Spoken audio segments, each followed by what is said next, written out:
Bismillahirrahmanirrahim. Assalamualaikum warahmatullahi wabarakatuh. Innal hamdalillah wassalatu wassalamu ala Rasulillah wa ala alihi wa ashabihi wa mawalah. Wala hawla wala quwata illa billah. Amma ba'du. Alhamdulillah, ikhwati fillah rahimani wa rahimakumullah. Insyaallah kita melanjutkan pembahasan kita mengambil faedah dari wasiat-wasiat Rasulullah sallallahu alaihi wasallam. Pagi hari ini kita mengambil wasiat Nabi. Ini hadis dari Ibnu Abbas radhiyallahu anhuma yang beliau mengatakan, kuntu khalfan Nabi sallallahu alaihi wasallam yauman. Pada suatu hari aku membonceng Nabi sallallahu alaihi wasallam. Faqala, lalu Nabi mengatakan, ya ghulam, wa inna inni u'allimuka kalimat. Sesungguhnya aku akan ajarkan kepada engkau beberapa kalimat. Ini beberapa poin pelajaran-pelajaran. Ihfadhillaha yahfadhka. Jagalah Allah Subhanahu wa taala, niscaya Allah akan menjaga Anda. Ihfadhillaha tajidhu tujahak. Jagalah Allah, akan Anda dapatkan Allah di hadapanmu. Idza sa'alta fas'alillah. Jika Anda mintalah kepada Allah Subhanahu wa taala. Wa idza sta'anta fasta'in billah. Kalau engkau beristi'anahlah kepada Allah taala. Apabila engkau minta pertolongan, mintalah tolong kepada Allah taala. Wa'lam, dan ketahuilah, annal ummata law ijtama'at ala ayyan fa'uka bi syai'in lam yanfa'uka illa bi syai'in qad katabahu Allahu 'alaik. Dan ketahuilah, seandainya umat mereka bersepakat untuk mendatangkan manfaat kepadamu, maka kemanfaatan itu tidak akan engkau dapatkan kecuali perkara yang telah ditetapkan Allah Subhanahu wa taala untukmu.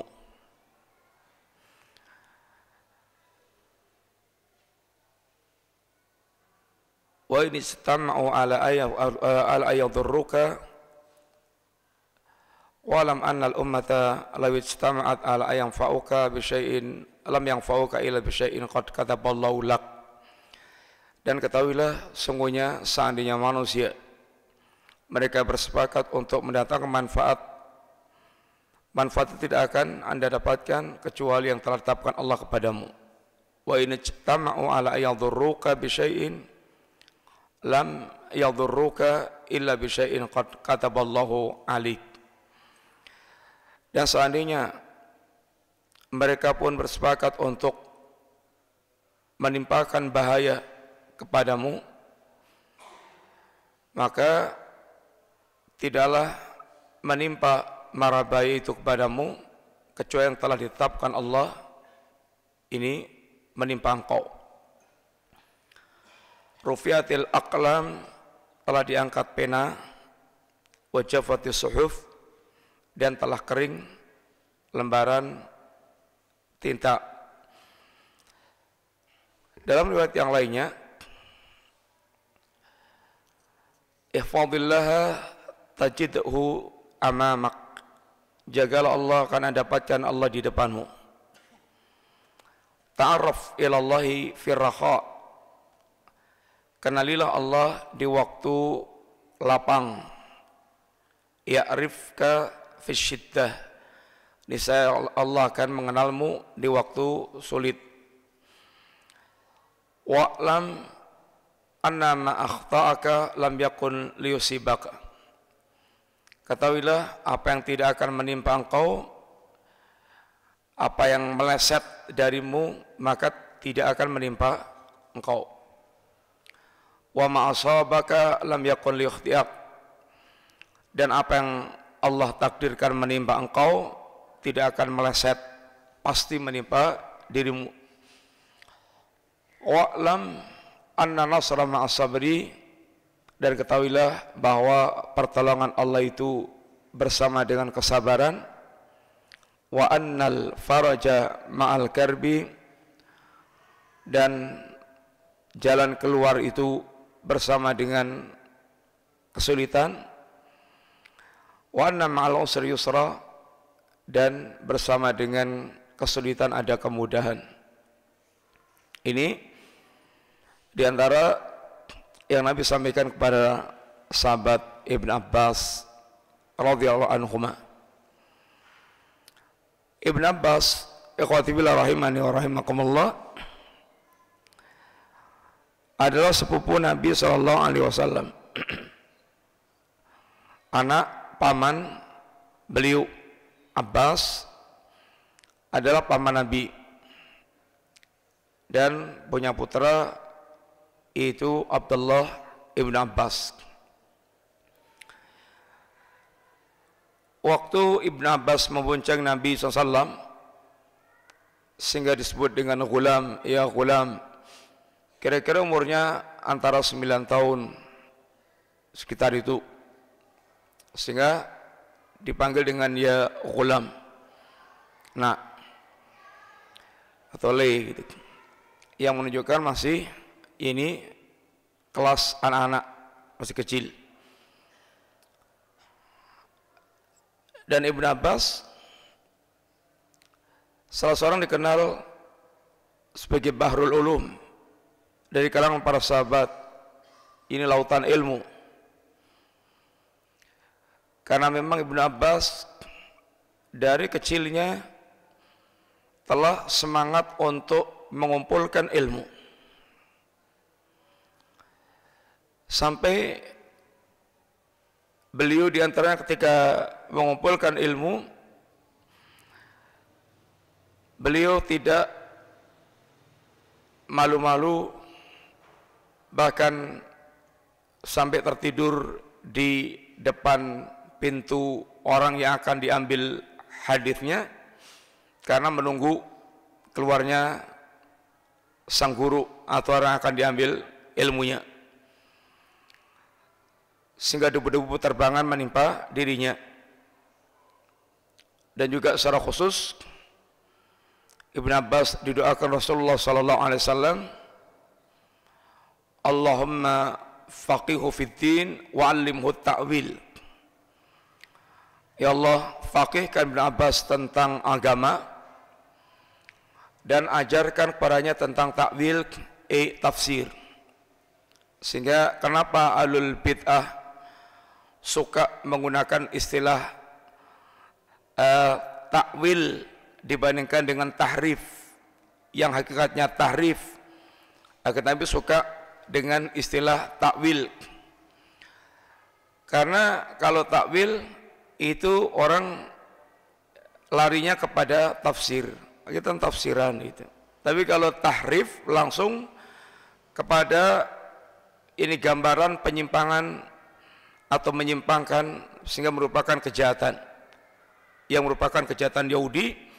Yuharrifuna al-kalima al-mawadhi', mereka menyimpangkan atau mereka merubah-rubah kitab Taurat dari tempat-tempatnya, melakukan tahrif. Apa yang dilakukan oleh ahlul bid'ah baik terhadap asma dan sifat maupun terhadap syariat, tahrif. Mereka melakukan perubahan atau penyimpangan-penyimpangan, tapi mereka sebut dengan takwil, yaitu agar memiliki makna yang bisa dipandang positif, yaitu tafsir. Ibn Abbas juga yang diutus oleh Ali bin Abi Thalib untuk dialog dengan orang-orang Khawarij, yang melalui dialognya beliau kembalilah sekian ribu kaum muslimin ke jalan yang hak, ini jalan Islam, yang meninggalkan pemahaman Khawarij. Ini adalah sekilas tentang Ibn Abbas radhiyallahu anhu. Saat aku memuncang Nabi SAW di suatu hari, Nabi mengatakan, ya ghulam, inni u'allimuka bikalimat, inni u'allimuka kalimatin, sungguhnya akan aku ajarkan kepada engkau beberapa kalimat. Ini beberapa pelajaran-pelajaran penting. Di sini juga termasuk diantaranya bahwa Nabi tidak pernah meninggalkan kesempatan untuk senantiasa memberikan pelajaran-pelajaran walaupun dalam kondisi atau dalam berbagai macam kondisi. Kadang saat berboncengan, kadang saat ngobrol-ngobrol, sehingga pelajaran bisa diajarkan kapanpun, dimanapun, dalam kondisi apapun, dan walaupun masih dalam kondisi anak-anak. Dan kita tadi lihat poin-poin yang diajarkan Nabi, poin-poin besar atau poin-poin penting yang berkaitan dengan aran-aran ini akidah, masalah takdir. Dan waktu itu Ibn Abbas masih umurnya 9 tahun. Ditanamkan hal-hal yang sifatnya sangat penting dalam agama ini. Dan karena akan bisa nanti berkesan atau apa yang diajarkan waktu kecil akan terus mengkristal dalam diri anak-anak. Semakin besar, apa yang telah ditanamkan akan semakin mengkristal, menguat, atau semakin mengental, mengendap dalam diri seorang, sehingga orang mengumpulkan ilmu dari kecil, dan semakin bersama dengan tuanya umur, ilmu itu akan semakin mengendap, menep, sehingga bersatunya tuanya umur dengan tuanya ilmu akan menjadi kesempurnaan bagi seorang. Menep ilmunya, menep hatinya, jiwanya. Dan disinilah diantara Nabi mengajarkan kita agar senantiasa merujuk kepada para ulama sepuh. Al-barakatu ma'akabirikum, keberkahan itu bersama dengan ulama kibar kalian. Kibar dalam urusan ilmu, tapi apabila bersatu dengan kibar dalam urusan umur akan menjadi lebih sempurna. Karena yang muda bagaimanapun juga jiwa mudanya yang belum hilang, sehingga ada sesuatu yang belum dimiliki oleh yang muda dan apa yang telah dimiliki oleh yang tua. Kemudian pelajaran pertama yang disampaikan Rasulullah sallallahu alaihi wasallam, ihfazillah yahfazka. Jagalah Allah Subhanahu wa taala, Allah akan menjagamu. Tentu Allah tidak membutuhkan penjagaan. Allahu ghaniyun 'anil alamin. Allah enggak butuh kepada apapun dan kepada siapapun. Bahkan Allah Al-Hafidh, Allah sang penjaga. Sehingga apa maksudnya ihfazillah, jagalah Allah Subhanahu wa taala? Ini ihfaz hududahu wa huquqahu wa awamirahu wa nawahiyahu.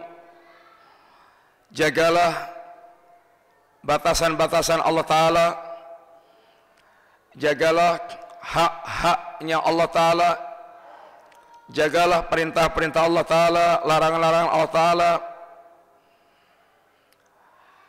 Secara umum ini jagalah agama Allah Ta'ala, jagalah agama Allah Subhanahu wa Ta'ala.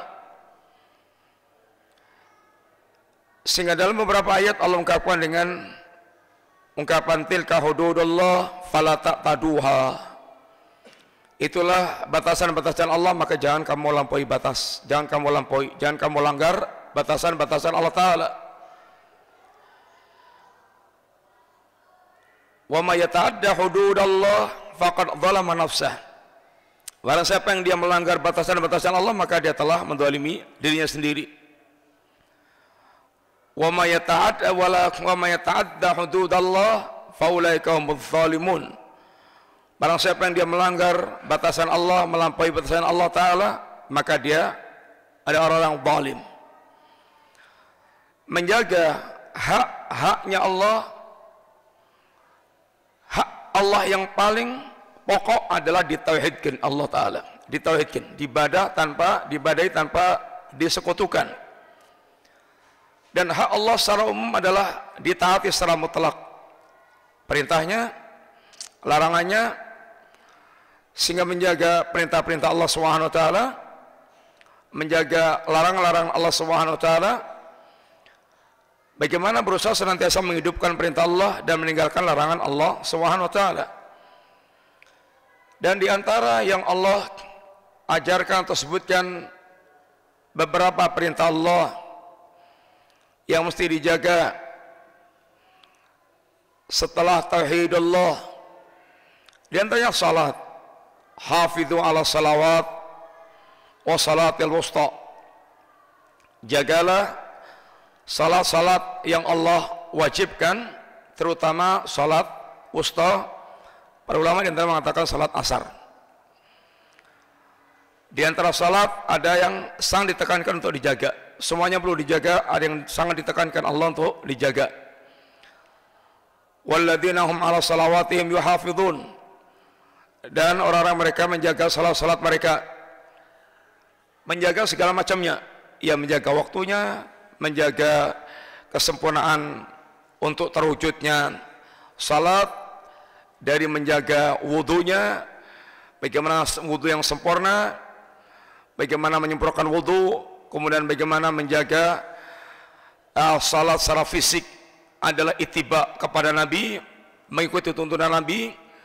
Bagaimana menjaga kekhusyukan salat, ini kondisi hati manusia, karena nilai sebuah amalan sangat ditentukan oleh kualitas hatinya seorang. Menggabungkan antara ittiba zahir dan ittiba batin, dan bahkan ittiba batin, menjaga kondisi batin seorang, itu yang akan sangat menentukan sekali nilai kualitas dari amalan seorang. Maka dikatakan seorang ulama, al-a'malu tatafadul bima tafadul lima fil qulub. Amal-amal itu memiliki nilai keutamaan bertingkat-tingkat sesuai dengan tingkatan apa yang di dalam hati manusia. Dan tingkatan yang ada di hati manusia tentu nggak terbatas. Takut, ada yang ibaratnya takutnya 1%, 2%, 3%, sampai setinggi-tingginya. Cinta, demikian pula cinta kepada Allah Ta'ala, cintanya berapa kadarnya, persennya, sampai yang paling rendah sampai yang paling tinggi. Dan kondisi batin itu yang sangat menentukan kualitas amalan tersebut. Sehingga dikatakan, dicontohkan beliau, ada dua orang yang salat yang sama, di masjid yang sama, berjadi bermakmum yang sama, dengan imam yang sama, tapi selesai salat, antara dua orang ini perbedaannya bainal masyriq wal maghrib, Perbedaan palanya kayak antara timur dan barat. Yang membedakan bukan gerakan fisiknya. Gerakan fisik maksimal ya gitu-gitu aja. Ya berdirinya, rukuknya, sujudnya, ya gitu-gitu fisik. Tapi yang membedakan adalah kondisi batin seorang. Bagaimana khusyuknya, bagaimana takutnya, bagaimana cintanya, bagaimana harapnya, dan seterusnya. Itu sangat menentukan. Sehingga seorang mukmin yang memperhatikan kualitas amal ibadahnya pasti dia perhatikan kondisi hatinya. Karena hati tempat berbagai macam amalan batin yang sangat menentukan kualitas amal tersebut. Kemudian di antara yang Allah ajarkan untuk kita jaga adalah sumpah-sumpah. Wahfadhu aimanakum, jagalah sumpah-sumpah kalian. Karena menjaga sumpah di antara sifatul mukminin. Dan gampang bersumpah tapi tidak menjaga sumpah adalah sifatnya orang munafik. Yang orang munafik dalam rangka untuk meyakinkan tentang kedustaannya, karena hasilnya ada pendusta, suka yaitu dengan sumpah-sumpah. Sehingga sumpah itu sendiri tidak boleh kita gampang-gampang bersumpah. Membawa nama Allah untuk urusan yang sepele-sepele. Sumpah digunakan untuk hal yang besar, yang penting. Bukan semuanya disumpahi ya dengan membawa nama Allah. Ini adalah termasuk merendahkan atau tidak mengagungkan Allah Subhanahu wa taala. Sehingga di antara pelajaran tauhid bagaimana seorang tumbuh rasa pengagungannya kepada Allah taala, dan di antara pengagungan kepada Allah taala dia tidak membawa nama Allah untuk bersumpah kecuali dalam perkara-perkara yang sangat penting. Termasuk di antara yang Allah perintahkan menjaga adalah al-faraj, menjaga kemaluan. Wal hafidhina furujahum wal hafidhat wahfadhu furujahum. Dan orang-orang yang mereka menjaga kemaluan mereka, laki-laki dan perempuan yang menjaga kemaluan mereka, dan Allah perintahkan wafadhu furujahum. Qul lil mu'minina yaghuddu min absarihim wa yahfadhu furujahum. Katakan para kaum mukminin agar mereka menundukkan pandangan mata mereka dan menjaga kemaluan mereka. Antara menundukkan pandangan mata dengan menjaga kemaluan sangat yaitu berhubungan erat. Sejauh mana seorang mampu menjaga matanya, menundukkan matanya, maka dia semakin gampang untuk menjaga kemaluannya. Semakin dia susah untuk menjaga matanya, semakin dia akan kesulitan untuk menjaga kemaluannya. Menjaga kemaluan yaitu intinya tidak meletakkan kenikmatan kecuali pada tempatnya, kepada istrinya atau kepada budaknya. Di luar itu semuanya adalah mencari kenikmatan yang menyimpang dari apa yang diajarkan oleh Allah SWT. Maka Nabi pun pernah katakan berkaitan dengan jaminan menjaga kemaluan ini, man li ma baina lihyaihi. Barang siapa yang bisa menjaga apa yang ada di antara dua lehyanya, dua jenggotnya, brengos sama jenggot, yaitu lisan maksudnya. Barang siapa yang bisa menjaga lisannya, wa ma baina rijlaihi, dan apa yang ada di antara kedua kakinya, itu kemaluannya, atman lahu al-jannah. Aku akan jaga untuk dia, aku akan jamin untuk dia. Barang siapa yang memberikan jaminan kepadaku, memberikan jaminan kepada Nabi, artinya menjaga kemaluannya, menjaga lisannya, menjaga kemaluannya, Allah akan jamin baginya surga. Yang memberikan jaminan manusia terpercaya, yaitu Nabi SAW, yang tidak akan berkhianat, yang tidak akan dusta, yang ini kualitas penjamin berkaitan dengan orangnya. Orang memberikan jaminan sangat menentukan kualitas jaminan itu. Siapa orang yang memberikan jaminan? Dalam hal ini yang memberikan jaminan adalah Nabi SAW, manusia paling jujur yang tidak pernah berdusta. Sekarang mereka menjamin atau menjaga atau bisa memberikan jaminan kepada Nabi, menjaga dua hal lisan dan kemaluannya, Nabi jamin surga. Dua ini yang paling banyak manusia melakukan kerusakan-kerusakan. Maka dikatakan Nabi, yaitu ketika ditanya tentang kebanyakan yang memasukkan manusia ke neraka, al-ajwafan, dua lubang. Lubang atas yaitu al-fammu, mulut, dan lubang bawah yaitu al-farju, kemaluan. Kadang kejahatan lisannya sampai membumbung ke langit. Lisan, omongan kelihatannya ringan, calcul, omongannya calcul, tapi dari omongan bisa berdampak yang sangat berat. Orang bisa menjadi kafir, musyrik, munafik, dan mengajarkan segala macam penyimpangan, semuanya dari lisan. Dari lisan bisa muncul permusuhan yang sangat berat antara dua orang atau antara kelompok manusia. Dengan lisan bisa membuat kacaunya semua keadaan, tertanamnya kebencian, semuanya dari lisan. Tapi dari lisan pula orang bisa terbimbing kepada hidayah Allah Subhanahu wa taala, bisa melunakkan hati orang, bisa membuat orang kemudian bertaubat, bisa membuat orang semangat di dalam beramal, di antaranya karena lisan juga.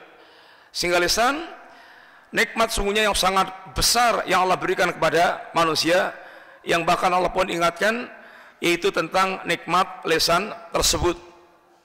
Maka nikmat yang betul sangat mendadak diperhatikan ini benar-benar. Dan kemaluan yang banyak membuat manusia yaitu terjatuh dalam atau terjungkal dalam neraka. Dan alangkah sangat ini banyaknya orang yang mereka kalau nggak rusak lisannya, ya rusak yakni kemaluannya. Di antara yang diperintahkan pula untuk dijaga adalah menjaga kepala, menjaga perut, yang Nabi di antara dalam sebuah hadis, istahyu minallahi haqqal haya. Malulah Anda kepada Allah dengan sebenar-benar rasa malu.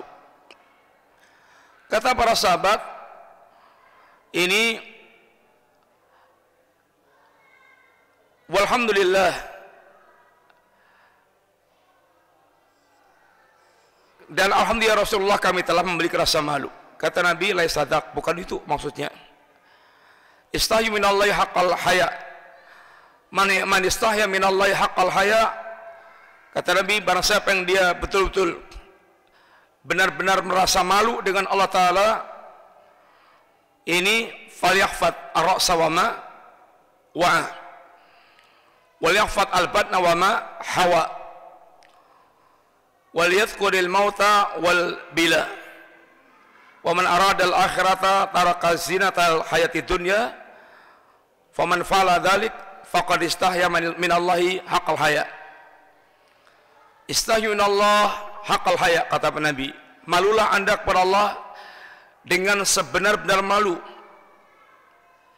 Kata para sahabat, ya Rasulullah, nastahyi walhamdulillah, kami telah merasa malu dan alhamdulillah. Bukan itu kata Nabi maksudnya.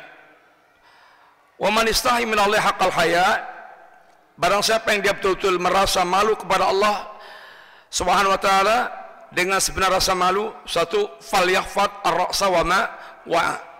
Jagalah kepala dengan apa kandungannya. Kepala kita, menjaga kepala diantaranya juga tidak digunakan kepala untuk sujud kepada selain Allah Ta'ala.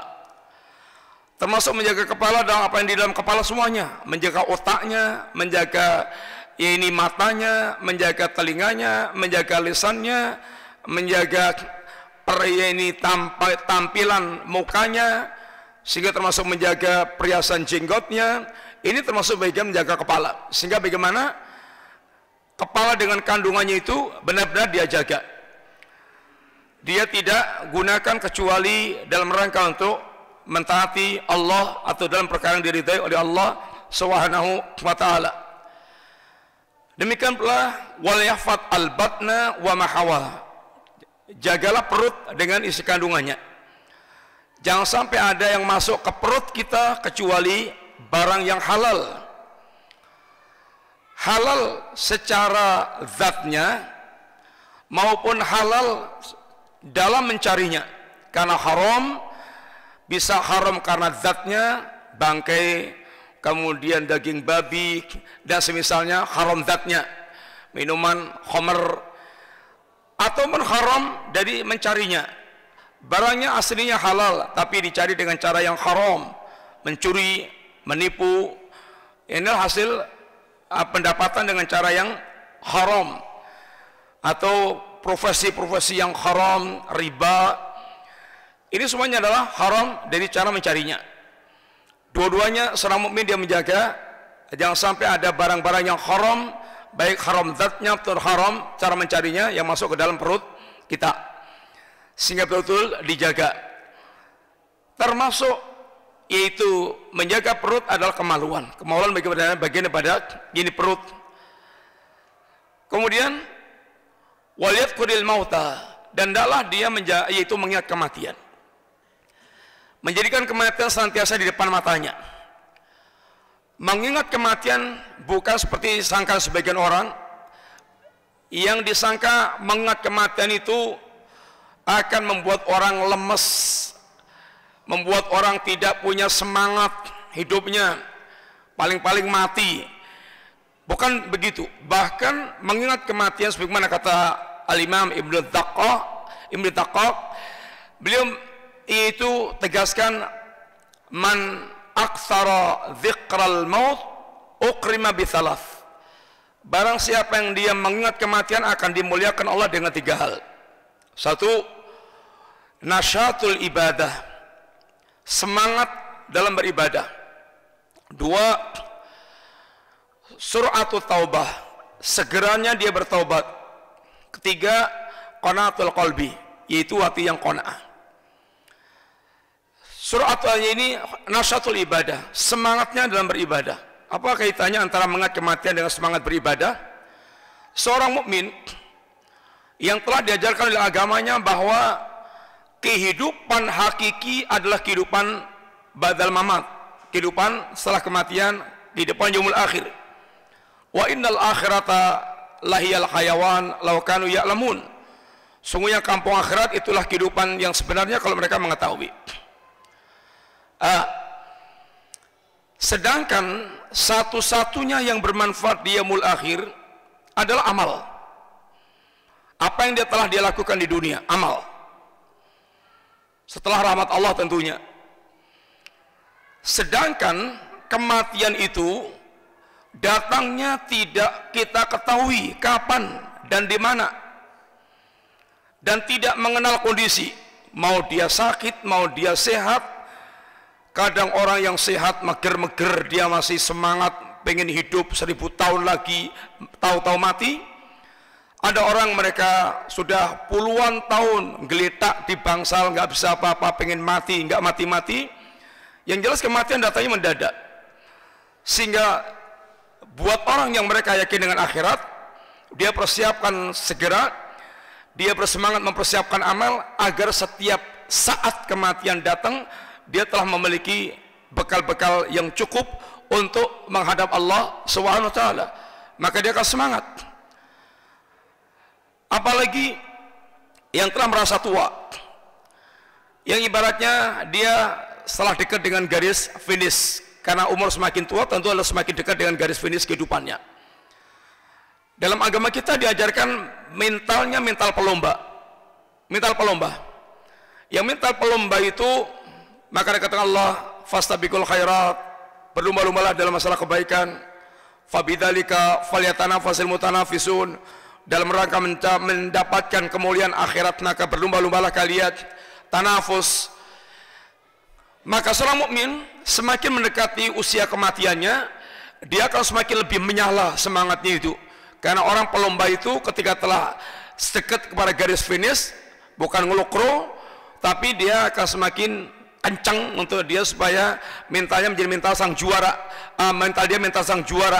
Bagaimana dia bisa mencapai garis finish menjadi juara yang terbaik. Maka sebagian salaf mengatakan, usia saya yang sudah 80 tahunan ini, semangat belajar saya melebihi dibandingkan usia ini 20-an tahun atau belasan tahun. Untuk menunjukkan bagaimana mereka para salaf, dia semangat beramal, tidak mengenal usia, bahkan semakin dekat mereka semakin memiliki semangat beramal. Sehingga mengingat kematian justru akan memacu dia untuk semangat beramal, bukan itu ngelokrok dalam beramal. Sampai Nabi ajarkan, kalau kamu tahu besok itu kiamat, Anda ingin tanam pohon korma, tanam. Kita tahu pohon korma tumbuhnya berapa tahun yang akan datang, tapi urusannya bukan memetik buahnya pohon korma, tapi kerjanya ini, amalnya ini dinilai oleh Allah Ta'ala, tidak akan disia-siakan oleh Allah Subhanahu Wa Ta'ala. Di antara semangatnya salaf juga ketika dalam beramal ini, seandainya dikabarkan besok itu saya mati atau besok itu kiamat, saya sudah tidak bisa lagi menambah amal. Kenapa kira-kira? Seandainya besok ketika akan saya dikabarkan besok itu kiamat, maka saya sudah tidak lagi bisa menambah amal. Kenapa? Kira-kira kenapa? Yan. Saat ini dikabarkan besok kiamat, saya nggak bisa lagi menambah amal. Apa maksudnya? Kesempatan beramal nggak ada lagi. Ada, masih besok itu loh kiamatnya, masih besok. Masih ada kesempatan 24 jam pokoknya.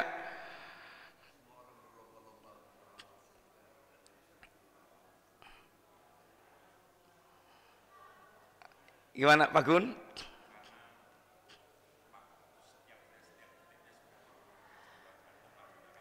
Ya karena sudah saking padatnya dia beramal baik, ibaratnya noto buku itu sudah nggak ada selo-selo lagi untuk diselani, nggak ada lagi, udah padat, sehingga nggak ada lagi ini selo-selo untuk diselani. Artinya dia sudah betul-betul sangat padat di dalam memanfaatkan waktu untuk dia kini beramal. Ini adalah semangatnya para salaf. Kemudian cepat bertaubat. Demikian juga ketika manusia menyadari banyak kesalahan, tergelincir, dan kematian itu datang mendadak, jangan sampai kematian lebih cepat dibandingkan dengan taubat yang terlambat dia. Jangan sampai dia terlambat bertobat karena kematian datang lebih ini cepat, maka dia segera kini bertobat dan qanaah, dia akan yaitu hatinya berlapang dada dengan pemberian Allah seberapapun, karena yang penting adalah bagaimana dia membangun akhiratnya. Adapun dunia adalah dia cari untuk membangun kampung akhirat. Sehingga artinya qanaah, dan qanaah tidak berkaitan dengan malas. Malas beda dengan qanaah. Kalau qanaah itu dia telah maksimal melakukan apapun, kemudian dia menerima hasilnya apa yang ditetapkan oleh Allah SWT. Tapi kalau malas, dia tidak punya semangat beramal, dia malas-malasan. Sedangkan Islam mengajarkan sesuatu yang manfaat, ihris, bersemangatlah Anda dalam hal yang bermanfaat. Dunia yang manfaat, dunia yang mendukung akhirat Anda. Kalau itu manfaat, maka bersemangatlah. Semua yang memiliki manfaat untuk akhirat, maka bersemangatlah ini Anda. Kemudian waman aradal akhirata, barang siapa yang dia menginginkan akhirat, taraka zinata hayatil dunya, dia akan meninggalkan glamor kebiarnya kehidupan dunia.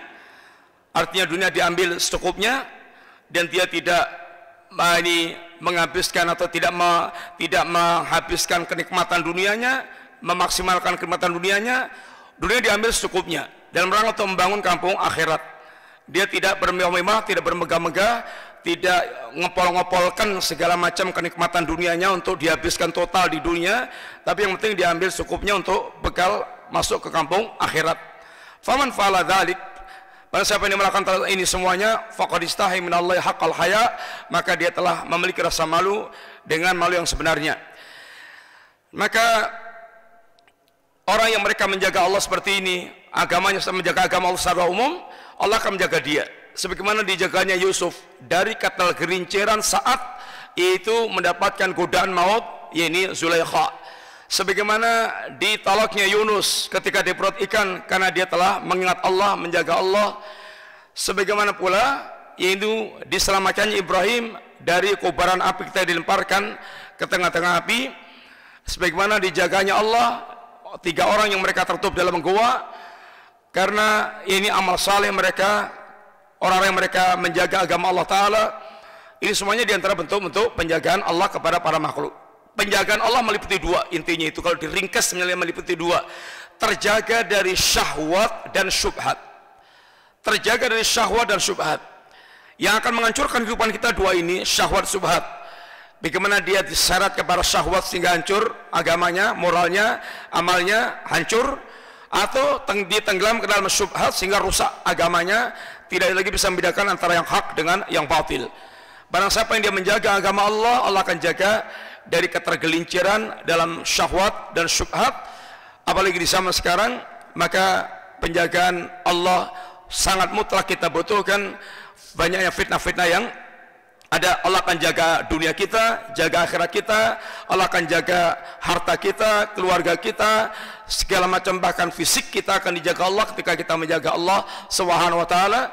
Sehingga seorang yang dikenal atau seorang salaf yang mereka menceritakan dirinya bisa meloncat, sudah tua, kalau dia meloncat itu bisa rontok semuanya badannya, tapi ini masih tokcer, sehingga ngeloncatnya itu mengagumkan orang. Katanya, badan saya ini nggak pernah aku pakai untuk maksiat, sehingga dijaga oleh Allah Subhanahu wa Ta'ala. Demikian ikhwan, semoga manfaat. Mudah-mudahan singkat yang kita sampaikan bermanfaat. Dengan biasanya kita merujuk sebentar. Yang pertama, apa yang Anda ketahui tentang Ibnu Abbas? Ya Pak John.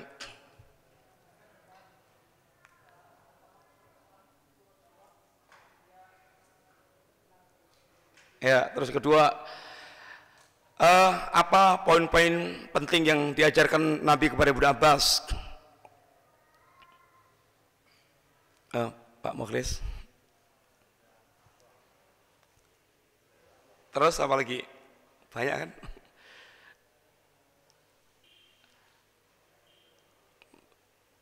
Yang lainnya ya nyusul. Yang ketiga, apa maksudnya? Ya ini ihfazillah. Ya. Menjaga apa? Menjaga Allah. Apalagi? Ya, apalagi? Ya. Yang berikutnya, yang ketiga, ini apa diantara atau apa diantara rincian yang Allah perintahkan kita untuk menjaganya? Ya, ya terus, ya berikutnya, apa diantara bentuk penjagaan Allah Subhanahu wa Ta'ala?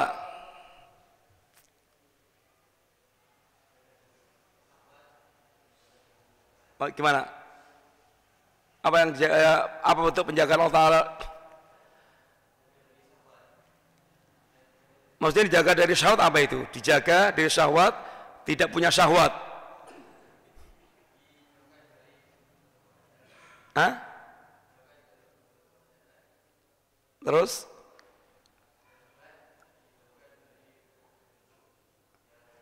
diselamatkan Allah, dijaga Allah, tidak terseret ke dalam arus syahwat maupun syubhat. Yang terakhir, sebutkan contoh-contoh orang yang dijaga oleh Allah Ta'ala.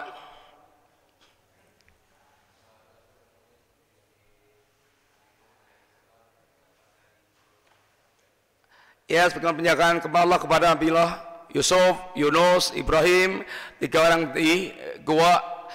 Demikian ikhwan, semoga manfaat. Wassalamualaikum warahmatullahi wabarakatuh.